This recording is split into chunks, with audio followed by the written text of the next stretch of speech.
Oh. Hi, Filipe. Oh. Is it okay? My sound is all good? Yes, your sound is good. And you can hear me? Yes. Okay. Yes. So you're gonna be just a technical Yes. host, and you're not gonna introduce me or anything like that. Okay. So Okay. that's all to me, yeah? Okay. Hello, Palma.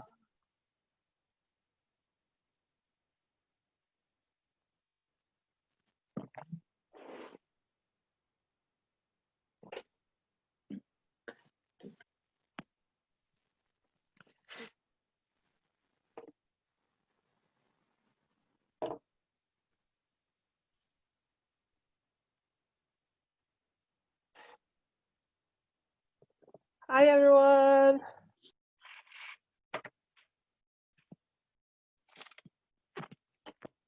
Do you think this is it, or should we wait for more people? Yes, maybe we wait a little more. Okay. I'm going to check the list of the participants. Yeah.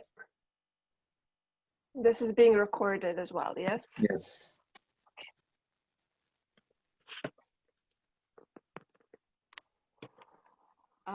Sonia should join us, and she was in the welcome.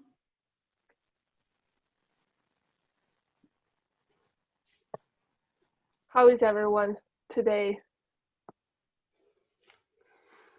I'm very happy.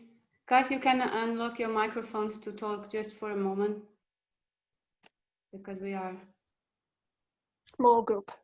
I'm good, relaxed, had a good evening. Sorry I couldn't join you, but it seems important to balance other part of life also. Where are you from, Palma? Originally from Italy, but I live in Scotland. Oh, okay. You? Me? Yeah. I am originally from Balkan area. I live in Ireland now. Oh, right. Yes. Rasmus Forman. How are you today? Yeah, I could say I'm original from Denmark when living in Portugal. Good. So we're all in the same time zone. I love that. And we have Iringo. Am I pronouncing? Oh, no, we don't.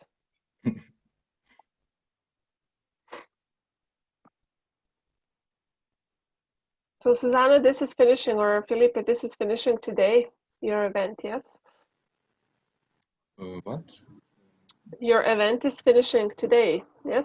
This event, yes, it's the last day. Great.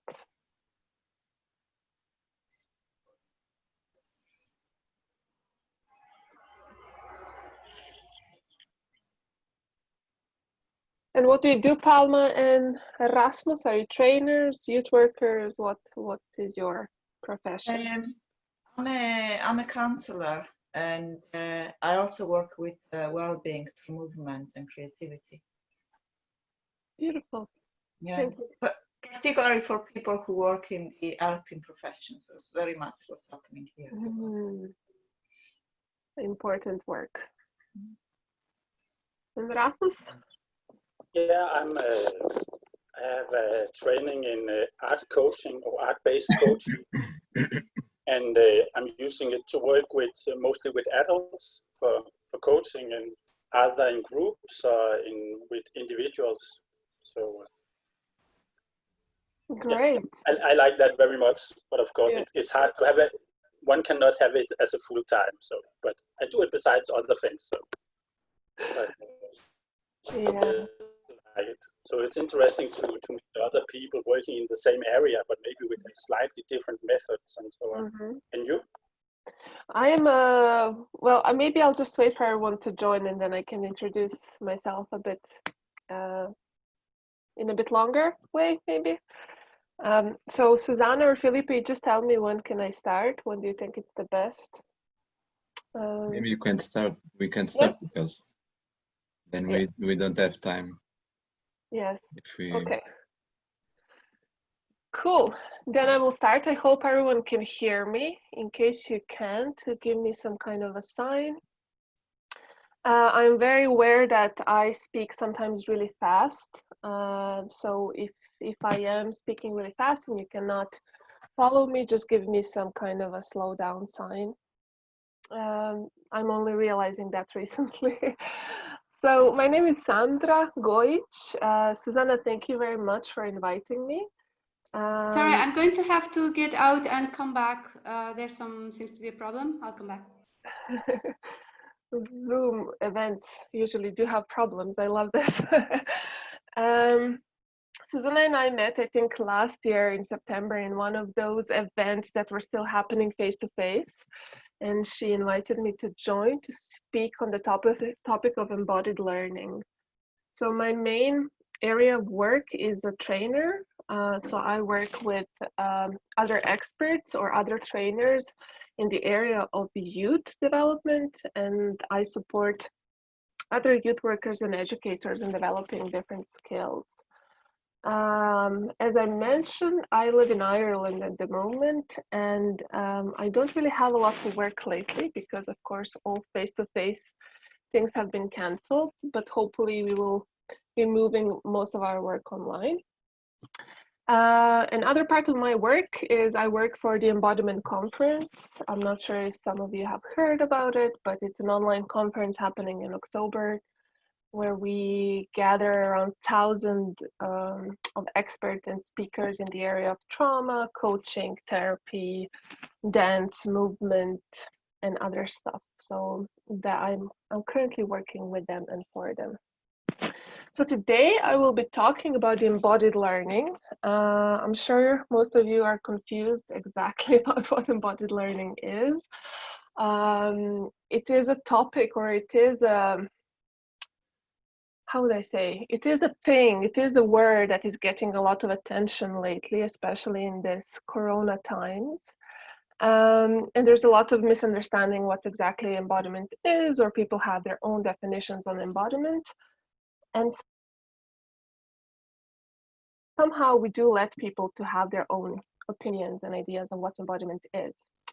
The way we see embodiment, or the embodiment, the way I describe it, or the way I work with it, well, actually there's a lot, there's different things.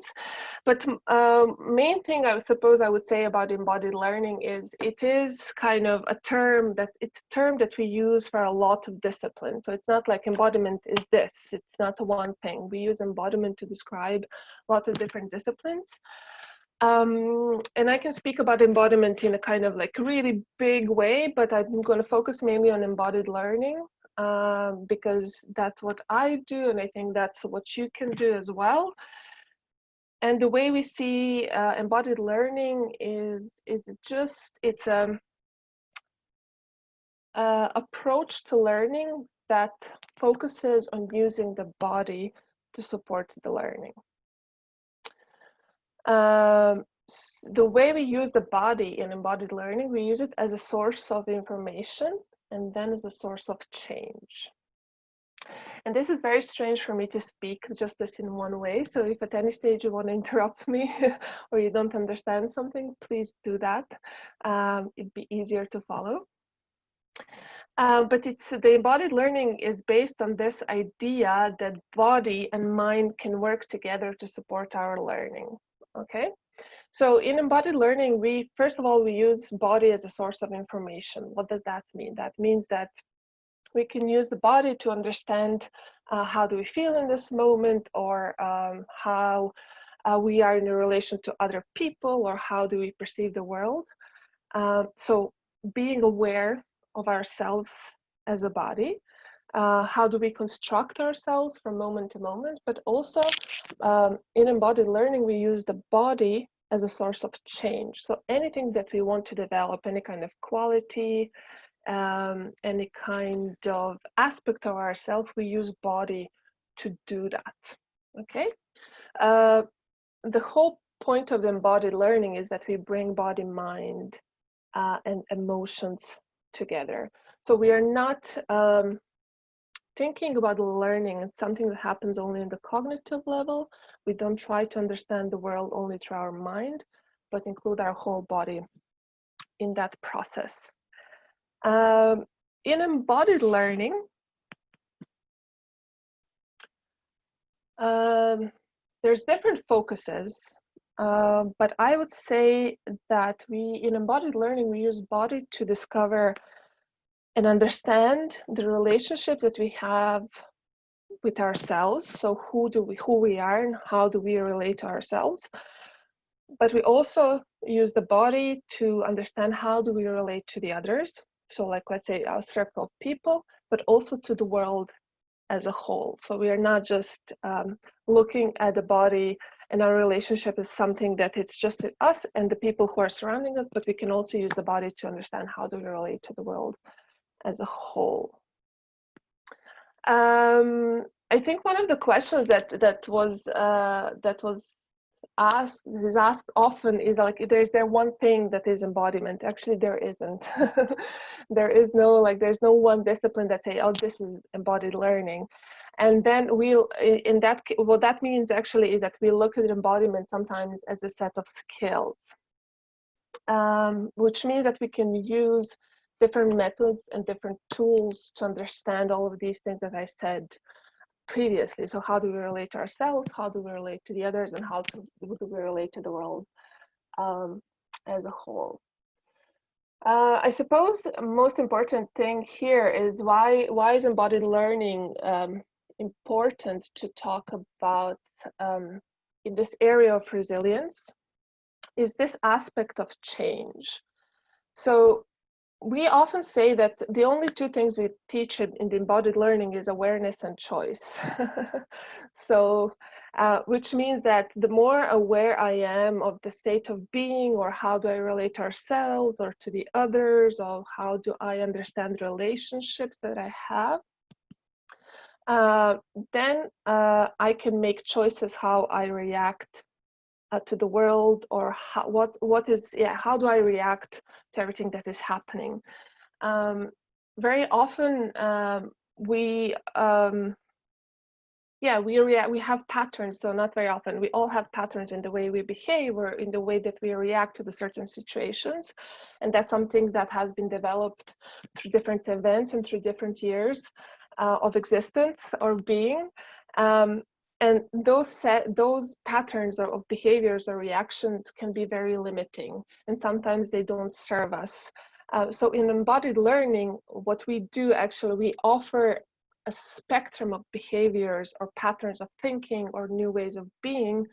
So then we can choose how we are or how we act or how we handle different situations. And that's I would say, the whole juice of the resilience, to be able to understand how we react to the situations that we find stressful or maybe traumatic or intense or overwhelming, depending how you want to say.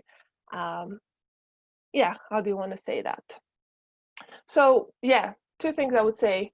Embodied learning focuses on awareness and then choice. I think that's for the introduction side of it, or introduction to the topic. So I would love to offer maybe a floor to you to ask some questions, maybe more specific, so I can focus on that, on answering, until we have about 15 minutes until the end. So whoever wants to ask any question, feel free to do that. Since it's a small group, maybe I invite you to unlock your mic and ask me directly. So whoever wants to do that, feel free to do so.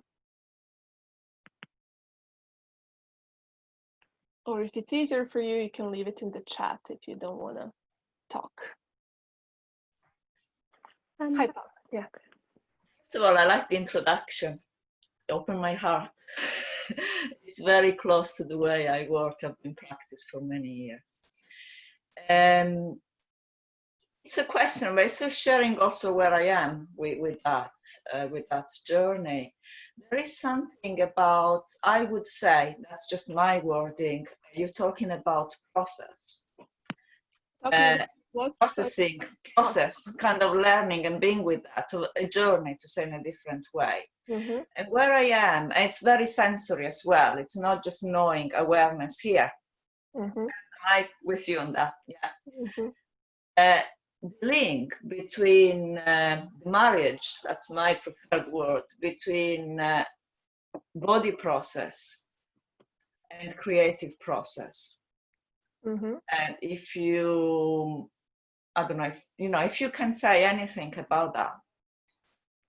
About how creativity is. How do you see that? Yeah, how do you see that in an embodied way?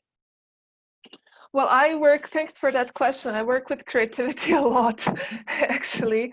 And the way I work with creativity is through self-awareness first, establishing a really healthy relationship with ourselves, with one person, and allowing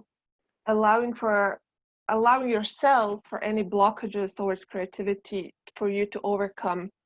So for example, I use creative writing a lot, and the way I do that is through mindfulness and body awareness first, and then offering different prompts that allow that creative writing process flow to happen. I think with the creativity, there's a lot of disciplines that you can use to work with creativity, depending on which quality of creativity do you want to develop, I suppose. Or even, it's not even about the quality of the creativity, but what quality of yourself you want to develop. And I think that's where the creativity is, allowing yourself for new things to emerge, not blocking them. So for example, when I was working on my own qualities, I really wanted to work more on playfulness. I really wanted to work more on spontaneity, because that was the reason I wasn't creative. I was taking everything serious and I was in my head. So I chose contact improvisation as a form to express or explore that quality within myself.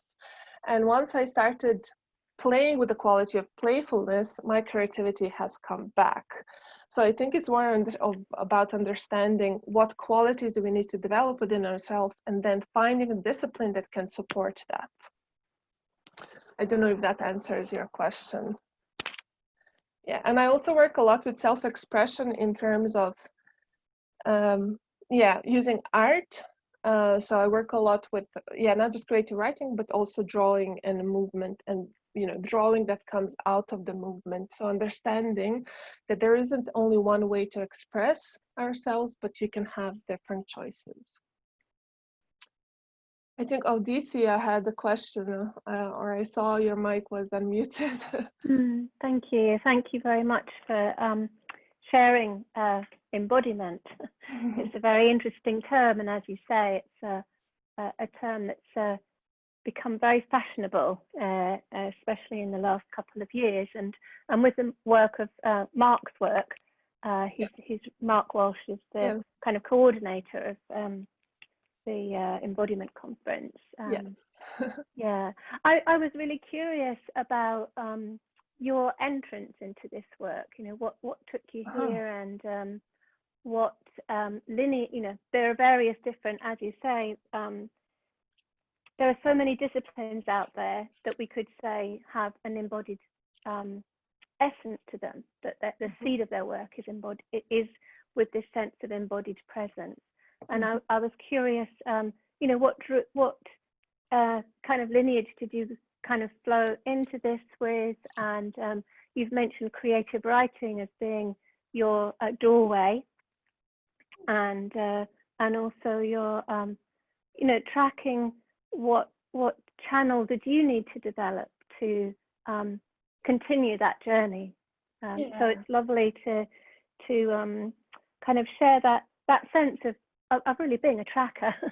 we call it being a master tracker, in terms of this place of really this inner journey in order to develop the outer journey.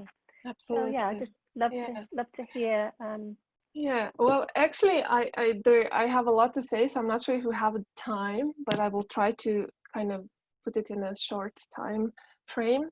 I did podcast, I think, this time last year where I speak a lot about my inner journey or journey with embodiment. Maybe I can share that later with all of you. I come from Serbia, so I come from ex-Yugoslavia.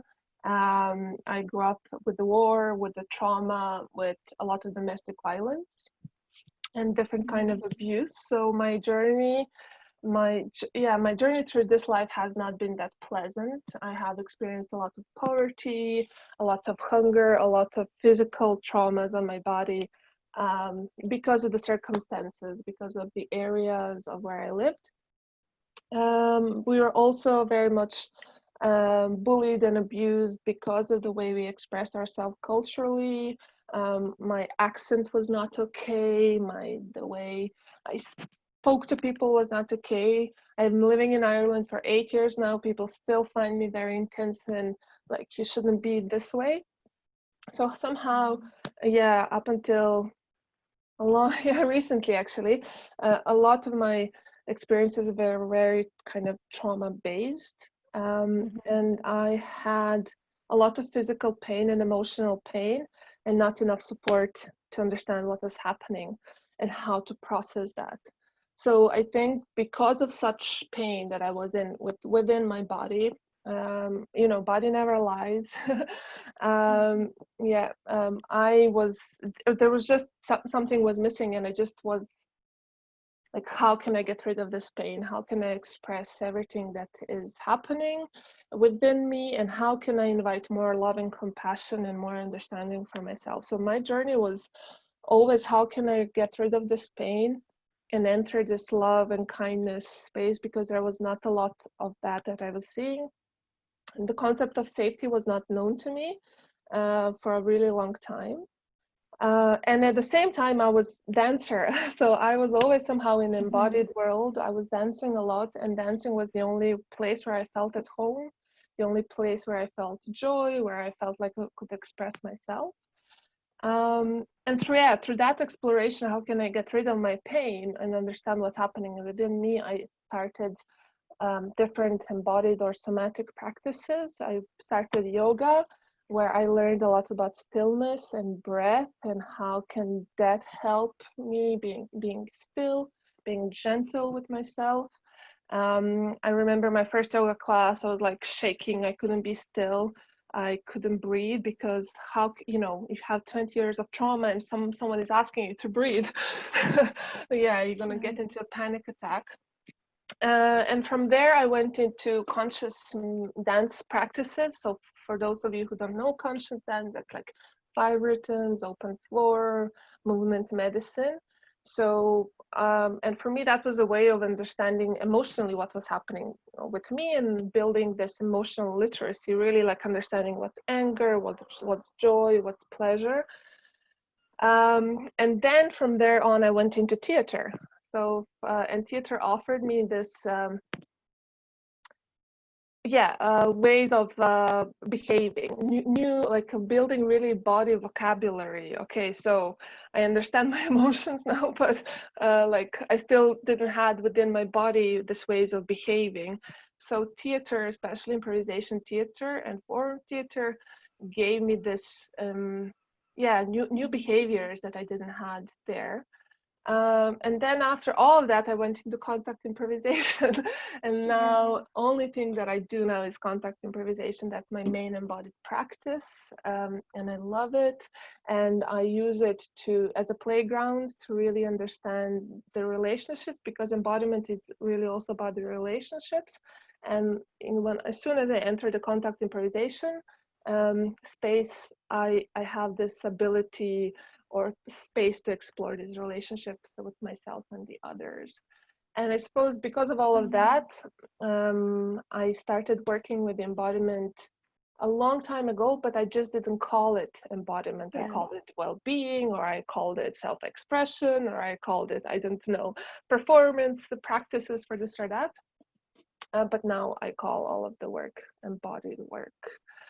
So that's kind of, in short, my journey, but it's definitely a journey from pain to pleasure and joy. That's how I would kind of describe it.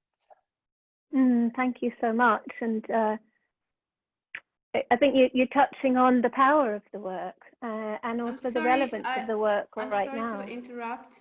Thank you. 5 minutes. Yes, okay? yes, I am Go aware. on. Yeah. You can finish, Aditya. Sorry. Yeah, I'm just going to say how relevant, this is in the world right now with a world in trauma. Yeah.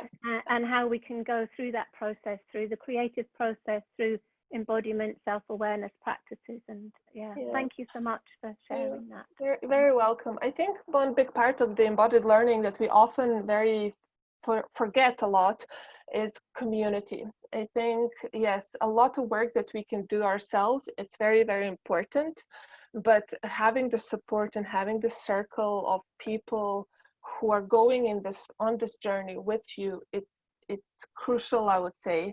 And it just brings another aspect of the sense of belonging, sense of being part of something.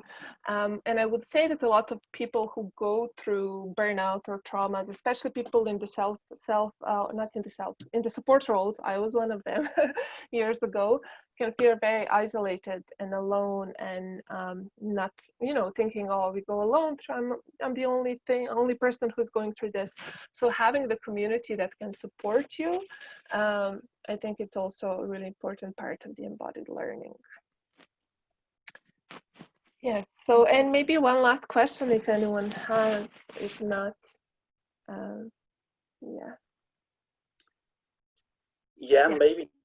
maybe one, just how this, we had the question about the connection between creativity and embodiment. But then another question would be where do you put that? As you said, this is not about building, understanding that much with the mind, but where do you put that part, the mental understanding? How important is it in your work, and where do you put it? How do you connect it to the embodied part? If you understand my question. Well, your sound was a bit interrupting, so maybe just repeat it again so I can hear the full question. Yeah, okay. It was, where do you, as you said, this is embodied learning, and then No, you cannot hear. No, so maybe either turn off your camera or write the question in the chat. Okay. We have 2 minutes or 1 minute. Yeah, maybe that's not enough then. So the question is around the mental or cognitive aspect of embodiment. Yeah, where do you put, how big is the mental aspect in your work? How do you connect the embodiment and the mental understanding? Well, the important part is that we don't ignore that. We absolutely ignore the mental or the cognitive understanding of everything that's happening. But what we do in embodied learning is we try to create the learning that's experiential. Very often in these kind of learning spaces, we just sit and talk about stuff and try to understand everything through our minds, which is very important. And I think in embodied learning, the part that we forget, okay, now we go through the experiential, we go through the experience, we created this activity that has caused certain things, but for learning to happen, it has to be debriefed or has to be integrated, and this is the cognitive part. So we never leave participants or our clients or whoever you're working with this, like just this experience.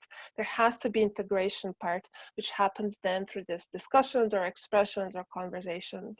And it's kind of, we use body as information, source of information, but then talking or discussion debrief happens on this level also. I'm not sure if this answers your question, but that's where I see it. Yeah, it was just to have a taste of how you see it. It was nice. Yeah. Okay, Yes, so my clock is 9:59. Yeah, I suppose I'm going to close it here. Thank you for your questions and for your attention. I will share the link for that podcast with Susanne, and then she can share it with you, and then you can hear more about my journey as well. yeah, I have to go into different Zoom room, I think. I'll see you all. Thank you so much. Yeah, thanks. Bye. Thanks a lot. Bye.